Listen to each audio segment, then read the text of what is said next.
Hello दोस्तों, welcome to my channel सुबह मानिया। मैं स्निग्धा।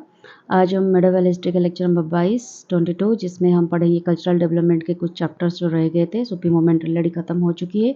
अब हम पढ़ेंगे पार्ट 3, इसका है भक्ति मोमेंट। देखिए, भक्ति मोमेंट में हम कवर करने वाले हैं पर्टिकुलरली टेक्सचुअल इन्फ्लुएंसेस। कौन कौन सी टेक्स्ट से ये भक्ति मोमेंट इन्फ्लुएंस्ड हुआ है, उसकी स्कूल्स क्या क्या है भक्ति मोमेंट की, भक्ति मोमेंट भक्ति कल्ट एंड ओमेन की क्या कंट्रीब्यूशन है, फीचर्स ऑफ भक्ति मोमेंट, और कुछ भक्ति सेंट्स के बारे में पढ़ेंगे। और जो भक्ति सेंट्स होते हैं वो बहुत सारे भक्ति सेंट्स हैं। सूफी में थोड़े बहुत हम डिस्कशन किए थे, लेकिन भक्ति में बहुत सारे, लगभग 15-16 या फिर उससे ज़्यादा भक्ति मोह संत के बारे में हम बात करेंगे। लेकिन ये वीडियो बहुत ही लेंदी हो सकता था, इसीलिए मैंने इसको 3 भाग में डिवाइड किया है। देखिए, भक्ति मोमेंट में हम आज पढ़ेंगे टेक्सचुअल इन्फ्लुएंसेस, स्कूल ऑफ भक्ति, भक्ति कल्ट ओमेन एंड फीचर्स। भक्ति सेंट्स जो है, संत जो है, उनके बारे में हम नेक्स्ट वीडियो में पढ़ेंगे। और उसके बाद हम जो भक्ति मोमेंट की 3 वीडियो है उसमें हम पढ़ेंगे पर्टिकुलरली जो वैष्णवाइट मोमेंट भक्ति मोमेंट के अंदर ही आता है, और महाराष्ट्र में पर्टिकुलरली किस तरह की जो विठल जी को प्रेयर किया जा रहा था, वर्शिप किया जा रहा था, वो भी मिलकर एक तरह की ग्रुप उन्होंने एक मोमेंट चलाया था, उसके बारे में भी थोड़ा बहुत पढ़ेंगे। तो लगभग ये 3 वीडियोज आ जाएंगी, तो स्टे ट्यून्ड। और चलिए आगे पढ़ते हैं। तो भक्ति मोमेंट क्या है? It refers to the theistic devotional trend that emerged in medieval age in India and later revolutionized the society। तो ये जो चीज़ था theistic devotional trend, देखिए हमारे जो हिंदुइज्म शुरुआत से हमारे इंडिया में, और इंडिया के जैसे अफगानिस्तान हो गया, पाकिस्तान, ये तो पाकिस्तान के तो इंडिया के अंदर था, अफगानिस्तान के कुछ पार्ट भी हमारे इंडिया के अंदर ही था, बांग्लादेश ये भी इंडिया के अंदर था। तो ये सब जितने सारे इंडिया के कॉन्टिनेंट थे, तो क्या हो रहा था, वहाँ पे हिंदुइज्म बहुत ज़्यादा चल रही थी। और हिंदुइज्म तो आपको पता है वो पर्टिकुलरली गॉड की एग्जिस्टेंस को कितना मानते थे। तो गॉड की एग्जिस्टेंस को जो मानते हैं, पर्टिकुलरली बिलीव करते हैं, वो डॉक्ट्राइन में इसको बोलते हैं थेइस्टिक डिवोशन। तो थेइस्टिक डिवोशनल ट्रेंड जो कि एमर्ज हुआ था मिडिवल एज में, काफ़ी गॉड को लेकर और गॉड की डिवोशन को लेकर काफ़ी ट्रेंड चल रहा था। जैसे कि आपने देखा सूफी मूवमेंट चल रहा था, उसी दौरान धीरे धीरे पैरेलली कहीं ना कहीं भक्ति मूवमेंट भी चल रहा था। तो ये धीरे धीरे सोसाइटी को रिवोल्यूशनाइज कर लिया। तो फैक्टर्स हम देखेंगे कौन कौन से फैक्टर्स एमर्ज हुए भक्ति जिम में, कौन कौन से फैक्टर के वजह से भक्ति जिम एमर्ज हुआ। ठीक है, Hinduism had become extremely ritualistic and was ridden by the caste system. आपको पता है जो ब्राह्मण सोसाइटी थे वो रिचुअल को ज़्यादा प्रिफर करते थे। रिचुअल मतलब जो राजा रजवाड़े होते थे उनको अपने प्रॉस्पेरिटी के लिए, अपने राज्य को मेंटेन करने के लिए वो बहुत सारे रिचुअल्स करते थे। तो जिसी वजह से ये रिचुअलिस्टिक, और बहुत सारे जैसे कि हम जन्म होने से पहले जन्म होने के बाद रिचुअल्स होगा, मरने के बाद रिचुअल्स होगा। तो ये इतने सारे रिचुअल्स एक आम आदमी के लिए करना बहुत ही मुश्किल हो गया था, जिसके वजह से एक्सट्रीमली रिचुअलिस्टिक हिंदुइज्म को और कास्ट सिस्टम को बहुत मानते थे, क्योंकि जैसे कि अपर कास्ट हो गए, ब्राह्मण और क्षत्रिय पर्टिकुलरली हर एक चीज़ कर सकते थे, हर एक पूजा में रिचुअल्स में पार्टिसिपेट कर सकते थे, वैसा कहीं कहीं कर सकते थे। लेकिन जो शूद्र कैटेगरी होते थे वो उनको अनटचेबल के कैटेगरी में डाल दिया जाता था। पर्टिकुलरली उनको किसी भी रिचुअल्स में भी अलाउ नहीं किया जाता था, जो कि एक बहुत ही र्यूड बिहेवियर था सोसाइटी में। बोथ जैनिज्म बुद्धिज्म वो भी प्रीच कर रहे थे कहीं ना कहीं एक्सट्रीम ऑस्ट्रेसिटी, मतलब उनके लिए बहुत डिसिप्लिन मेंटेन करना एक बहुत बड़ी बात थी उनकी कल्चर में। बुद्धिज्म और जैनिज्म में वो डिसिप्लिन मेंटेन करने में बहुत प्रेफर करते थे और बहुत इम्पोर्टेंस देते थे। और जिसके वजह से धीरे धीरे क्या हुआ, वो भी पैट्रोनेज को लैग करने लगे। इन बुद्धिज्म जैनिज्म को बहुत सारे राजा रजवाड़ ने पैट्रोनेज कर रखा था, लेकिन धीरे धीरे उनका भी जो पतन होने लगा। आम आदमी जो होते थे वो भी इतने सारे डिसिप्लिन गृहस्थ में रहकर मेंटेन नहीं कर पाते थे, जिसकी वजह से ये कहीं ना कहीं एक प्रॉब्लम क्रिएट हो रही थी। Sufi movement was gaining popularity because of its egalitarian values. ये सब वर्शिप जो सूफीजिम होते थे वो उनको आइडल वर्शिप में इतना पसंद नहीं था। वो सोच रहे थे कि लव एंड डिवोशन अगर आप कर पाओ तो डायरेक्ट कांटेक्ट आप कर सकते हो गॉड के बीच, गॉड और ह्यूमन के बीच। तो उनका जो नेचर था वर्शिप का और डिवोशन का वो थोड़ा पॉपुलर होने लग रहा था। People were seeking an avenue to satisfy their emotions and spiritual needs। तो जो लोगों के मन में स्पिरिचुअलिटी जागृत हो रही थी और इमोशंस जो अपने जो इमोशंस थे उसको सेटिस्फाई करने के लिए और उनके स्पिरिचुअल नीड्स को फुलफिल करने के लिए वो एक अलग तरह की सूफी मूवमेंट की तरह एक अलग तरह की भक्ति को नीड कर रहे थे। तो इसी वजह से क्या हुआ, bhakti gym served as an inclusive platform emphasising the equality of mankind. तो भक्ति जिम जो शुरू हुआ धीरे धीरे वो मैनकाइंड की इक्वालिटी, कास्ट सिस्टम को डिस्क्रिमिनेशन, कास्ट सिस्टम, ये सबको वो कहीं ना कहीं अपोज कर रहे थे। इसी वजह से धीरे धीरे भक्ति मूवमेंट पॉपुलराइज होने लगा। पर्टिकुलरली जो अंडर प्रिविलेज्ड सेक्शन थे सोसाइटी में वो धीरे धीरे इस चीज़ को अडोप्ट करने लगे भक्ति मूवमेंट को, कि वो भी भगवान के निकटतर हो सकते हैं। Bhakti saints rejected institutionalised religion and propose several reforms. तो उन्होंने इंस्टीट्यूशनलाइज को रिजेक्ट किया, मतलब सिर्फ आप टेम्पल में जाकर या फिर कोई इंस्टीट्यूशन में जाकर, टेम्पल को भी एक इंस्टीट्यूशन माना जाता है ना, वहाँ पे जाकर आप सिर्फ पूजा करोगे तो ही भगवान को मिलेंगे, ऐसा कुछ नहीं था, जिसके वजह से वो थोड़ा पॉपुलर होने लगा। फिर royal patronage exemplified by the support from चोलो किंग। चोलो किंग जो तमिल में थे वो भी धीरे धीरे भक्ति उनको भी पैट्रोनेज कर रहे थे, रॉयल पैट्रोनेज दे रहे थे। वो कहीं ना कहीं भक्ति मूवमेंट को इस तो फॉस्टर किया ये सारी चीज़ें, ठीक है। The use of vernacular language, वो पर्टिकुलरली संस्कृत को ज़्यादा यूज़ नहीं करते थे। जो लोकल लैंग्वेज है उनका तमिल हो गया, तेलुगु हो गया और हिंदी हो गया, जैसे कि बंगाली, इन डिफरेंट लैंग्वेजेस में, लोकल लैंग्वेजेस में वो अपने भक्ति को प्रीच कर रहे थे, जिसके वजह से ये पॉपुलर भी होने लगा। और एक चीज़ हुआ कि bhakti tradition did not necessitate the presence of priest contributing to the widespread popularity of movement. ये सारी चीज़ें, ये एक बहुत इंपॉर्टेंट चीज़ था कि वो ये बोल रहे थे, उनका ये मानना था कि आप भक्ति करने के लिए, डिवोशन करने के लिए, भगवान के निकटतर होने के लिए एक पंडित, एक प्रायश्चित की ज़रूरत कभी नहीं हुए। आपके मन में अगर भक्ति है, आपके अंदर अगर प्यास है भगवान के लिए, तो डेफिनेटली भगवान मिल जाएंगे। तो इसी वजह से भी कहीं ना कहीं भक्ति मूवमेंट स्प्रेड होने लगे, ठीक है। ये सारे फैक्टर्स थे जिसको आप मेंशन कर सकते हैं आंसर राइटिंग में। तो bhakti means complete devotional surrender to आप टू ए परसिव्ड गॉड। मतलब कि आप कंप्लीटली सरेंडर कर लेते हैं। आप जिस भी भगवान को पूजा करते हैं, आस्था रखते हैं जिस भी भगवान पर, आप उन पे कंप्लीटली सरेंडर हो जाते हो। कंप्लीटली डिवोशनल सरेंडर मतलब जो भी आपकी ज़िंदगी में सुख दुख जो भी हो रहे हैं वो भगवान के को समर्पित कर रहे हो। सुख हुआ तो भगवान की इच्छा से, दुख हुआ तो भगवान की इच्छा से। इसको भक्ति बोलते हैं। ये एक संस्कृत वर्ड जिसका नाम है भज, वहाँ से डिराइव किया गया है। और भज का मीनिंग ये है कि to share, participate and belong to. मतलब आप जो भी भज मतलब आप जो भी कर रहे हो, एक डिवोशन दिखाकर, एक सरेंडर करके जो भी कर रहे हो आप शेयर कर रहे हो। मतलब जो भी खा रहे हो आप भगवान के साथ शेयर कर रहे हो।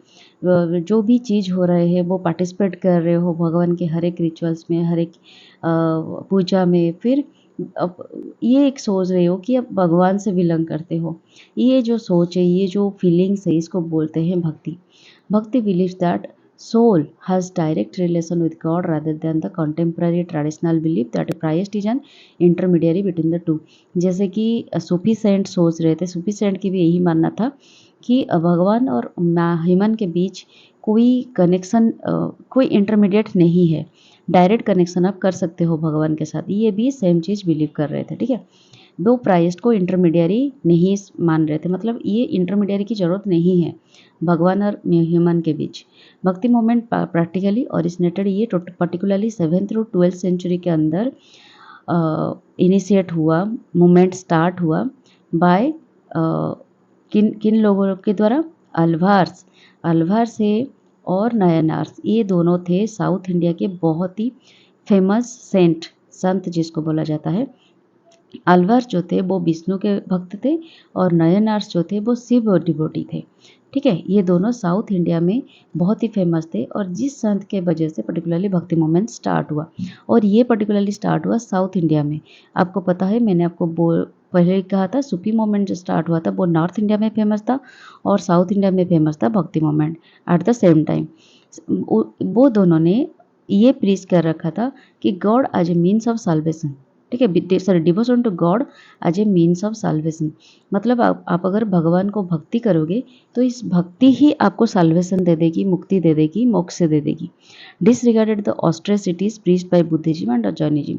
बुद्धिज्म जैनिज्म ने जो भी डिसिप्लिन्स फॉलो कर रहे थे, बहुत सारी चीज़ को वो डिसरिगार्ड कर रहे थे, मतलब रिजेक्ट कर रहे थे, अपोज कर रहे थे। देखिए, ये मेरा मानना है कि आप भी धीरे धीरे जब स्पिरिचुअलिटी के अंदर आओगे तो ये भी आपको पता चलेगा कि देखिए, जो भक्त मोक्ष से पाने के लिए, साल्वेशन पाने के लिए या भगवान के निकटतर होने के लिए डिफरेंट मार्ग है।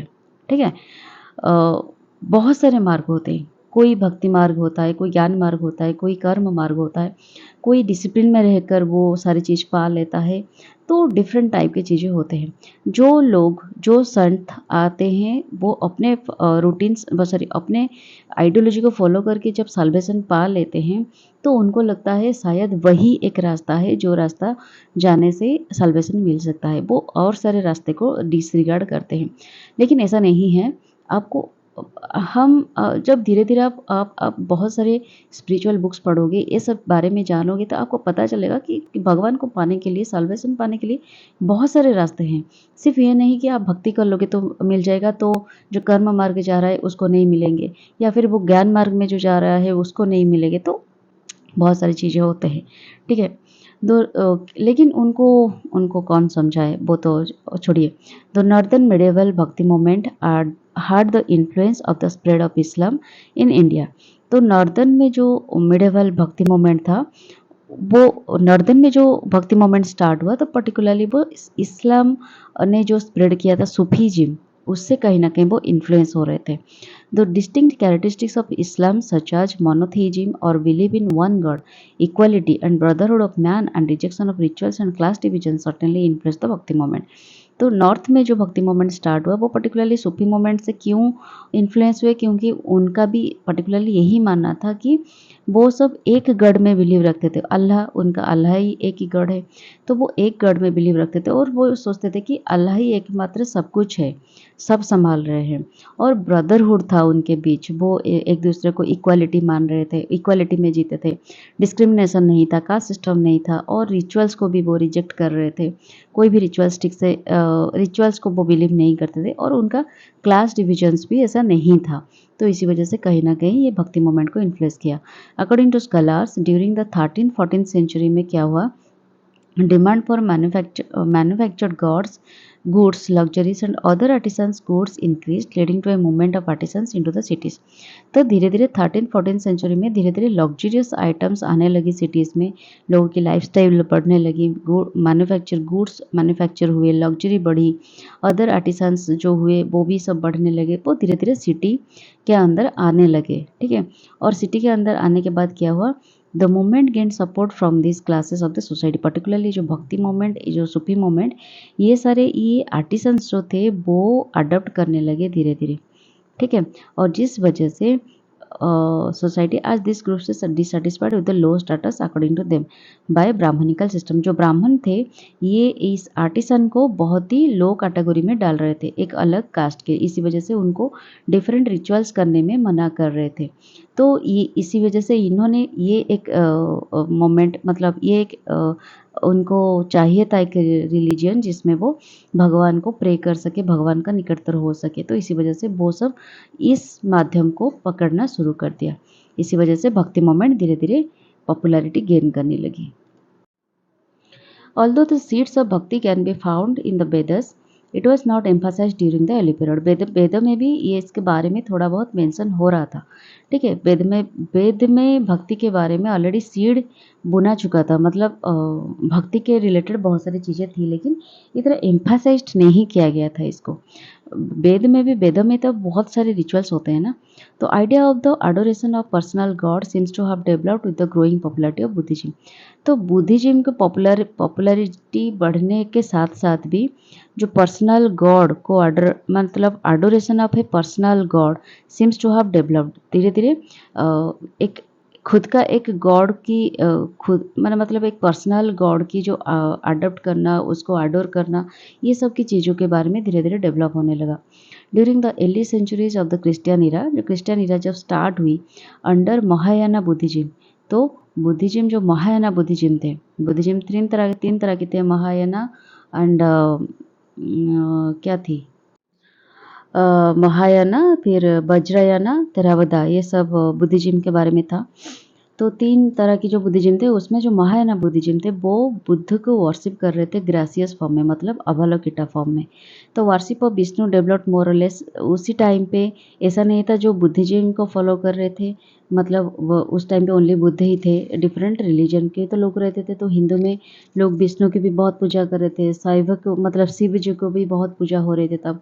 तो when many of the holy books जैसे कि रामायण और Mahabharat were rewritten during the Gupta times, bhakti was accepted along with ज्ञान एंड कर्म as one of the recognized road to salvation।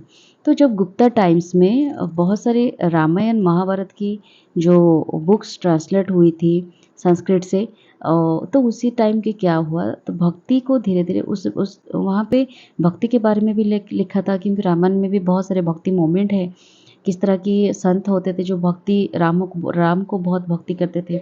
Mahabharat में भी कृष्ण जी को बहुत सारे लोग थे जो कि भक्ति कर रहे थे, तो उनके बारे में भी मेंशन था, जिस वजह से वो कहीं ना कहीं ज्ञान और कर्म मार्ग को धीरे धीरे सोचने लगे कि ये रिकॉग्नाइज करने लगे कि ये साल्वेशन की पाथ हो सकती है। Development of popular bhakti took place in South India between 7th to 12th century, ये हमने मेंशन किया था पिछले स्लाइड में। शैव नारायण जो नए नारद थे वो शैव थे, और वैष्णवाइट जो थे वो Alvars. Both disregarded the preachers of Jain and Buddhist and preached personal devotion to god as means of salvation. They also वो दोनों क्या कर रहे थे, कास्ट सिस्टम में जितने सारे रिजिडिटी होते थे उसको डिसरिगार्ड कर रहे थे, और carried their message of love and personal devotion to god to various parts of India using local language. Local language में वो धीरे धीरे अपने जो भाषा थी, अपनी जो आइडियोलॉजी थी, उसको वो प्रीच कर रहे थे, जिसकी वजह से भक्ति मूवमेंट धीरे धीरे बढ़ने लगी। The transmission of the ideas of the Bhakti saints from South to North India was a slow and long drawn out process। जो साउथ इंडिया से लेकर नॉर्थ इंडिया तक भक्ति मूवमेंट बहुत ही स्लो प्रोसेस में चल रहा था, क्योंकि नॉर्थ में ऑलरेडी सूफी मूवमेंट बहुत ज़ोरदार से चल रही थी, तो जिस वजह से लोगों को थोड़ा टाइम लगा अडॉप्ट करने में इस भक्ति मूवमेंट को। ठीक है, Nayanars and Alvars preached and composed in the local language, Sanskrit was still the vehicle of thought in the country. इतनी सारी चीज़ें होने के बावजूद भी संस्कृत एक ऐसी लैंग्वेज थी जो कि उसको कंट्री में एक व्हीकल ऑफ थॉट, चिंताधारा की थॉट व्हीकल के हिसाब से माना जाता था। ठीक है, अलवर्स के बारे में हम पढ़ेंगे। अलवर्स मतलब जो दोज इमर्स इन गॉड, जो गॉड के साथ इमर्स हो गए हैं, मतलब गॉड के अंदर ही जीते हैं, वो गॉड के सिवा उनको और कुछ नहीं दिखती। ठीक है, वो होते हैं वैष्णवाइट संत होते हैं। पर्टिकुलरली 12 टाइप ऑफ अलवर्स होते थे, जिन्होंने बहुत सारे कंपोस्ट किए थे मंत्र या फिर श्लोक, जो कि विष्णु भगवान को डेडिकेट होते थे और उनके अवतार को डेडिकेट होते थे। which were compiled in Divya प्रबंध में उनका जो कंपाइलेशन है, सब कुछ वहाँ पे कंपाइल्ड करके रखा हुआ है। Also praised Divya Desams refer to the 108 abodes of Vishnu deities.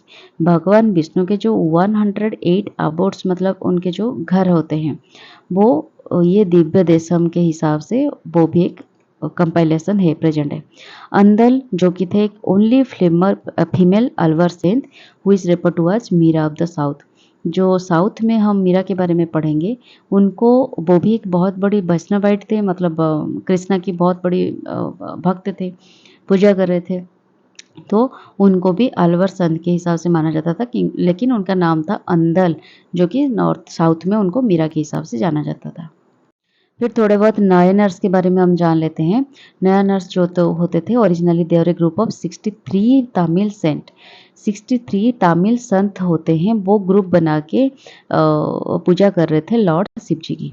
The details about them were described in the work Tevaram. Tevaram में उनके बारे में डिटेल्स बता गया है। उनको द्राविड़ वेद भी कहा जाता है इस तेभारम को। मैंने आपको एक बार पढ़ा था, पता है आपको, जो नए नर्स और आल्वर्स को, नए नर्स के बहुत सारे ऐसे उनको एक बेद बेद साउथ की बेद हिसाब से भी माना जाता था। ऑन द रिक्वेस्ट ऑफ चोलो किंग राजा राजा वन जो चोलो किंग थे उनके रिक्वेस्ट में उनके प्रायश्चित में क्या किया, जितने सारे नायनर्स हाइम्स लिखे थे, कंपोज किए थे, उनको मिलाकर एक सीरीज ऑफ वॉल्यूम बना दिया जिसको तिरुमराई कहा जाता है। नायनर्स ने बहुत सारे, ये ऐसा नहीं कि एक ही बैकग्राउंड से बिलोंग करते थे, वो डिफरेंट डिफरेंट बैकग्राउंड से बिलोंग करते थे।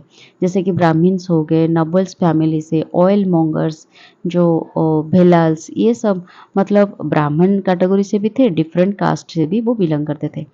अल्बर्स नयनर्स वो दोनों ब्राह्मणिकल डोमिनेशन को अपोज करते थे और जैनिज्म बुद्धिज्म को भी अपोज करते थे। ठीक है, together the led the foundation of bhakti movement in India. अगर हम बात करें कि कौन कौन ऐसे भक्ति संत थे जो कि नॉर्थ इंडिया को भक्ति मूवमेंट लेकर गए थे, उनके बीच सबसे फेमस आते हैं नामदेव और रामानंद। नामदेव एक महाराष्ट्रियन संत थे जो कि 14th सेंचुरी में फ्लोरिश किए। उनके पोएट्री थे रिटन इन मराठी। आपको पता है कि भक्ति के जो संत थे वो पर्टिकुलरली लोकल लैंग्वेज में जितने सारे उनके पोएट्री होते थे, उनकी कंपाइलेशंस होते थे, वो सब अपने लोकल लैंग्वेजेस में होते थे। तो इसी वजह से वो मराठी को ज़्यादा प्रीफर करते थे। It breathes a spirit of intense love and devotion to God. तो ये भी इस तरह की कुछ सोच उनकी थी कि इंटेंस लव एंड गॉड को डिवोशन से ही साल्वेशन मिल सकती है। रामानंद एक इस तरह की, वो भी एक फेमस बहुत पोइट्री थे, संत थे, जो कि उसी टाइम पे 14th-15th सेंचुरी में उन्होंने फ्लोरिश किया। ये रामानुजों के फॉलोअर थे। He substituted the worship of Rama in place of Vishnu. वो विष्णु के जगह राम जी को बहुत वर्शिप कर रहे थे। विष्णु के एक ही अवतार है तो वो। He taught his doctrine of भक्ति टू ऑल द 4 वर्नस। वो जो 4 वर्ण होते हैं हमारे हिंदू कास्ट में, वो हर एक वर्ण को वो अपने डॉक्ट्राइन को टच कराते थे और टीच करवाते थे। Disregarded the ban of people of different caste cooking together and sharing their meals. वो जो एक प्रथा चली आ रही थी कि different caste of people cook नहीं कर सकते। मतलब आप अगर ब्राह्मण हो, हायरार्ची के हायर कास्ट के इंसान हो, तो आपके घर में आप लोअर जाति के जो कुक हैं उनके हाथों से खाना नहीं खा सकते। तो इस तरह की जो प्रथा चली आ रही थी वो कहीं ना कहीं उसको डिसरिगार्ड कर रहे थे। तो वो मील को शेयर करने की सोच थी कि डिफरेंट पीपल जो मील कुक करते हैं उनको वो शेयर करके खाए। He enrol disciples from all caste. Different caste की, लो कास्ट की जो स्टूडेंट्स थी, भक्त थी, उनके फॉलोअर बनने लगे वो धीरे धीरे। उनके डिसिपल के बीच में थे रविदास, वो एक कबलर थे। कबीर थे, वो एक वेवर थे। सेना जो कि एक बार्बर थे। साधना वो एक बचर थे। ठीक है, डिफरेंट कैटेगरी के लोग उनके फॉलोअर बन गए। तब भक्ति मोमेंट के आने के बाद धीरे धीरे क्या हुआ, ब्राह्मण की प्रेस्टीज और पावर धीरे धीरे खत्म होने लगी। और ये कहीं ना कहीं राजपूत रूलर जो थे, राजपूत रूलर ब्राह्मण को बढ़ोतरी देते आ रहे थे, ब्राह्मण को बहुत मानते थे। तो राजपूत रूलर डिक्लाइन होने के बाद उनका ब्राह्मण का प्रेस्टीज और पावर भी धीरे धीरे खत्म हो रही थी। और जो तुर्की सुल्तान जो थे वो भी कहीं ना कहीं मुस्लिम कम रिलीजियस से बिलोंग करते थे, जिसके वजह से ब्राह्मण की ये सब हरकतें धीरे धीरे कम होने लगी। मूवमेंट लाइक नाथपंथी मूवमेंट भी कहीं ना कहीं आ गया, जो कि कास्ट सिस्टम को चैलेंज किया और ब्राह्मण के सुपरियरिटी को भी वो चैलेंज करने लगे। तो धीरे धीरे ये भी पॉपुलैरिटी गेन करने लगा। Peoples no longer satisfied with a religion which only emphasize ceremonies and forms. तो धीरे धीरे लोग क्या किया रहे, ब्राह्मण के प्रेस्टीज पावर खत्म होने के साथ साथ लोग भी इस चीज़ों से उनकी इंटरेस्ट खत्म हो गई। मतलब रिचुअल सेरेमनीज, ये सब से उनकी इंटरेस्ट खत्म होने लगी। वो एक इस तरह की एक रिलीजन खोज रहे थे जो कि अपने रीजन्स, अपने इमोशंस और अपनी नीड को फुलफिल कर सके। ड्यू टू दिस फैक्टर्स भक्ति मूवमेंट धीरे धीरे ग्रो करने लगी। अब हम पढ़ेंगे कुछ टेक्सचुअल इन्फ्लुएंसेस। टेक्स्ट के साथ क्या भक्ति मूवमेंट की रिलेशन है, किस तरह की इन्फ्लुएंस होने लगा। एंशिएंट इंडियन टेक्स्ट जो था, जो कि श्वेतास्थावर उपनिषद एंड कथा उपनिषद, भगवत गीता, ये सब जो उपनिषद था, ये सब ग्रंथ था, वहाँ पे भक्ति के बारे में बहुत कुछ चीज़ें मेंशन हुआ था। भगवत गीता मेंशन किया था भक्ति, जो ये बोल रहे थे कि as one of the means to attain salvation apart from gyan marg कर्म मार्ग। कर्म मार्ग ज्ञान मार्ग के बाद भी एक होता है भक्ति मार्ग, जिसमें आप भगवान के प्रति डिवोशन, प्यार, बहुत सारे इंटेंस लव दिखा के आप साल्वेशन पा सकते हो। सूत्र जैसे कि नारद सूत्र हो गया, संदिल्य सूत्र हो गया, ये सब भी भक्ति के बारे में कहीं ना कहीं मेंशन कर रहे थे, जिसके वजह से धीरे धीरे इस ग्रंथ को पढ़ते पढ़ते पढ़ते, उपनिषद को पढ़ते पढ़ते जो संत बने वो धीरे धीरे भक्ति को प्रीच करने लगे। ठीक है, अब हम आएंगे भक्ति स्कूल्स के ऊपर। किस तरह की स्कूल्स थी? दो तरह की पर्टिकुलरली भक्ति स्कूल्स थी, उनको दोनों तरह से दोनों भाग में डिवाइड किया गया था, जो कि डिफरेंट आइडियोलॉजी रखते थे। एक का नाम था सगुन और दूसरा का नाम था निर्गुण, जो नेक्स्ट स्लाइड में पढ़ेंगे। सगुन जो थे, those poet saints who composed verses extolling a God with attributes और फॉर्म, जो गॉड की एग्जिस्टेंस को पर्टिकुलरली मानते थे और वो जितने सारे वर्सेस कंपोस्ट कर रहे थे, जो भी पोएट कंपोस्ट कर रहे थे, उसमें गॉड की एक एग्जिस्टेंस की बहुत अच्छी खासी रिकॉग्निशन थी और उनके साथ उनके एट्रीब्यूट्स, उनके डिफरेंट फॉर्म के बारे में वो बिलीव रखते थे। और जैसे विष्णु हो गया, विष्णु जी का डिफरेंट अवतार होता है, उसका उनका एट्रीब्यूट जिस तरह से होता है, वो सब के बारे में वो डिस्क्राइब करते थे और बिलीव भी करते थे। वो इस तरह की उनकी बिलीव थी कि God manifest himself in incarnation, God खुद अपने आप को डिफरेंट इनकारनेशन अवतार में अपने आप को मैनिफेस्ट करते हैं। जैसे कि राम हो गया, कृष्णा, परशुराम, जैसे कि 10 अवतार विष्णु जी की। God spirit is to be found in the idols and image worshipped at home and temples. So उनका यही मानना था, आप अगर गॉड की स्पिरिट को फील करना चाहते हो तो घर में जो आइडल्स है, आइडल्स मतलब मूर्ति है, जो भी इमेजेस है, आप इसको पूजा करके उनकी स्पिरिट को फील करवा सकते हो। वो लव डिवोशन पे भी ज़्यादा अहमियत देते थे। उन्होंने ये एक्सेप्टेड किया था, वेद की स्पिरिचुअल अथॉरिटी पे वो एक्सेप्टेड कर लिया था और need of human guru as a mediator between God and his devotee. उनको ये लग रहा था कि गॉड के पास पहुंचने के लिए एक ह्यूमन बीइंग को, एक भक्त को, आपको एक गुरु की जरूरत है। विदाउट गुरु एक मीडिएटरिंग काम करते हैं, मतलब ब्राह्मण नहीं, गुरु वो होता है जो आपको प्रॉपर शिक्षा देती है, किस मार्ग में जाते हुए आप भगवान के पास पहुंच सकते हो। ठीक है, रिचुअल्स, ब्राह्मण तो सिर्फ रिचुअल्स करते हैं। आपको मतलब क्या, अगर मान के चलिए, जैसे एग्जाम्पल हो गया, ब्राह्मण एग्जाम्पल छोड़िए, जैसे आप एग्जाम दे रहे हो, एग्जाम में कोई आएगा आपको ये बताते हुए कि मुझे 10,000 या फिर 1 लाख दे दो, मैं इस एग्जाम में तुम्हें पास करवा दूंगा। ठीक है, ये हो गया ब्राह्मण की काम, ब्राह्मण इस तरह से काम करता है। लेकिन गुरु क्या होते हैं, एक टीचर की तरह काम करते हैं। नहीं, मैं आपको सब कुछ पढ़ाऊंगा, सब कुछ सिखाऊंगा, आप खुद एग्जाम में बैठोगे, एग्जाम दोगे और पास करोगे। इस तरह की होते हैं गुरु। ठीक है, तो ब्राह्मण एक मतलब बोलना नहीं चाहती हूँ, मतलब मैं एक एग्जाम्पल की तरह से बता रही हूँ, एक करप्शन की तरह ब्राह्मण होते हैं कि मैं आपको रिचुअल्स के माध्यम से, शॉर्टकट के माध्यम से वहाँ तक पहुँचा दूंगा, आपको कोई नॉलेज ना हो तो ही चलेगा। ठीक है, फिर क्या हुआ, रामानुज, रामानंद, चैतन्य महाप्रभु, ये सब क्या करते हैं, सगुन जो स्कूल होते हैं, इस स्कूल के आइडियोलॉजी को ये मानते थे। सगुन भक्तस लाइक तुलसीदास, वो कास्ट सिस्टम को अपहरण किए थे। सुप्रीमेसी ऑफ द ब्राह्मण्स को भी वो उन्होंने अपोज किया था। वो preached a religion of surrender and simple faith in a personal God having a strong commitment towards idol worship। तो ये जो तुलसीदास थे वो पर्टिकुलरली एक एग्जाम्पल मान के चलिए, वो उनका ये मानना था कि वो कम्प्लीटली सरेंडर कर लिया था भगवान के पास और आइडल वर्शिप में भी वो स्ट्रॉन्ग कमिटमेंट दिखा रहे थे, मतलब बहुत आइडल वर्शिप में भी उनका बिलीव था। ये था सगुन सगुन भक्ति का स्कूल। उसी तरह से जो निर्गुण स्कूल होते हैं वो अपोजिट होगा सगुन स्कूल का। ये जो होते थे वो भगवान को ना एक्सट्रोल कर रहे थे, मतलब भगवान की एग्जिस्टेंस तो होती थे without and beyond all attribute और फॉर्म। भगवान को ना एक यूनिवर्स की तरह वो मानते थे, लेकिन जैसे कि हम लोग मानते हैं ना, बहुत सारे ऐसे लोग मानते हैं कि यूनिवर्स एक गॉड है।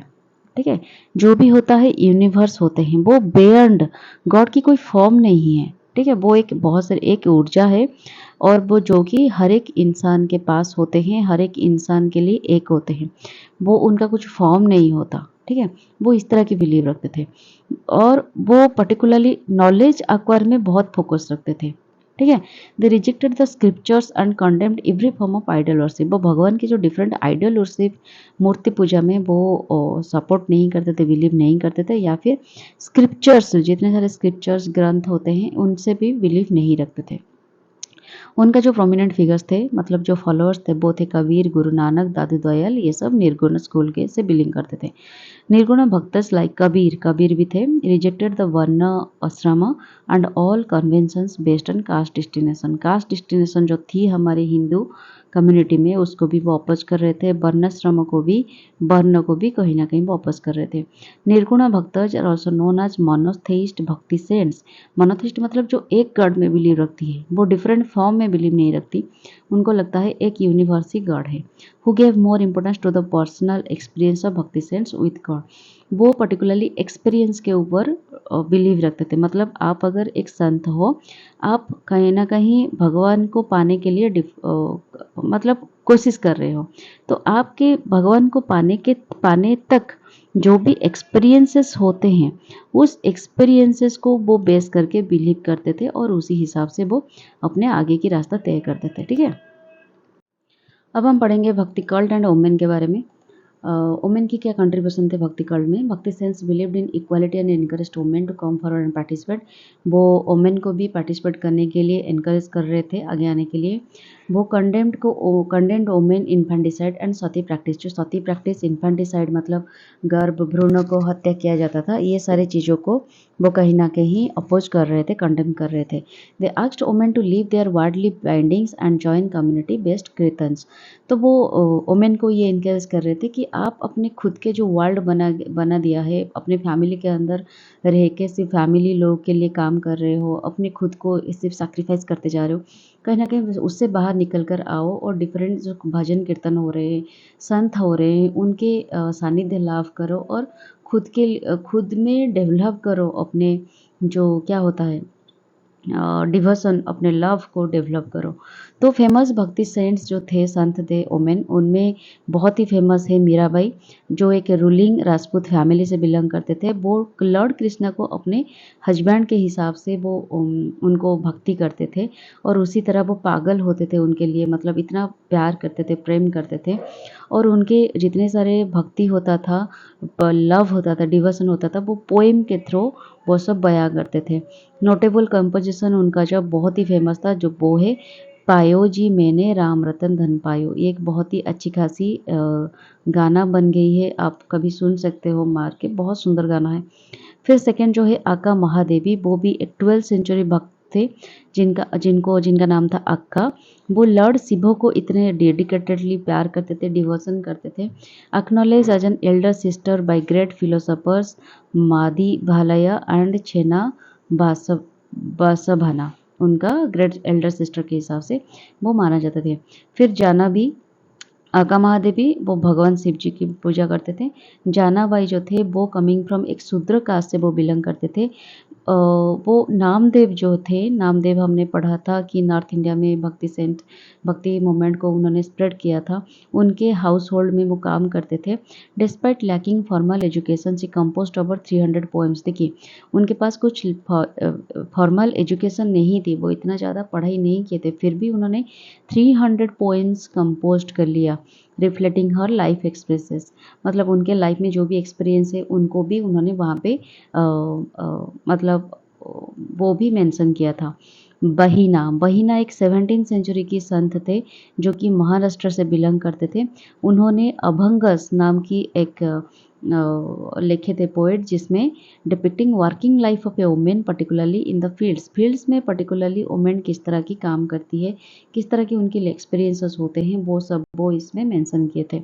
अंदल जो थे, एक फीमेल अलवर थे, जिनको expressing unconditional love to lord Vishnu through her poems. उनको कहीं ना कहीं मीराबाई भी बोला जाता था साउथ की, ये हमने पढ़ा था पिछले स्लाइड में। ठीक है, ये सारे होते थे भक्ति कल्ट वुमेन की कंट्रीब्यूशन भक्ति मूवमेंट में। और अगर आपको कोई पूछ लेगा भक्ति मूवमेंट का फीचर्स क्या है, कैरेक्टरिस्टिक्स क्या है, तो हम क्या लिखेंगे। Bhakti movement emphasized intense loves and devotion as a means of salvation. Salvation पाने के लिए, मोक्ष से पाने के लिए ये इंटेंस लव एंड आपको डिवोशन की जरूरत है, ये भक्ति मूवमेंट बिलीव करती थी। It advocated unity of God, मतलब यूनिवर्सलिज्म में वो बिलीव करती थी कि गॉड एक ही है। इस तरह की वो बिलीव रखते थे। And reputation of one true name, उनका एक ही भगवान की एक ही नाम है, एक ही फॉर्म है, इस तरह की वो बिलीव रखते थे।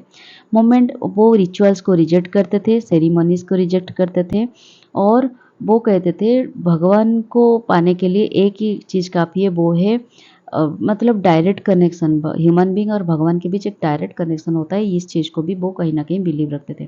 भक्ति प्रमोटेड, वो इक्वालिटी प्रमोट करते थे, मतलब कहीं ना कहीं अनइक्वालिटी जो सिस्टम में थी, कास्ट सिस्टम थी, डिस्क्रिमिनेशन थी, बहुत सारी चीज़ों को रिजेक्ट कर रहे थे। और maintaining open minded stance on religious and gender issues, जो मेल फीमेल में जो जेंडर इश्यूज होते हैं, बहुत सारी चीज़ों को भी वो कहीं ना कहीं रिजेक्ट कर रहे थे। यूज ऑफ, वो लोकल लैंग्वेज यूज कर रहे थे, ऐसा नहीं कि जैसे कि ब्राह्मण सोसाइटी ज़्यादा संस्कृत को इतना प्रचलित कर रही थी जो आम जनता को समझ से बाहर होती थी कई बार, तो वो ऐसा नहीं करते थे। लोकल लैंग्वेजेस में सब कुछ प्रीच करते थे, मतलब टीच देते थे लोगों को कम्युनिकेशन में, जो कि लोगों के लिए आसान होता था। भक्ति stress the idea of a personal God and highlighted the importance of true Guru.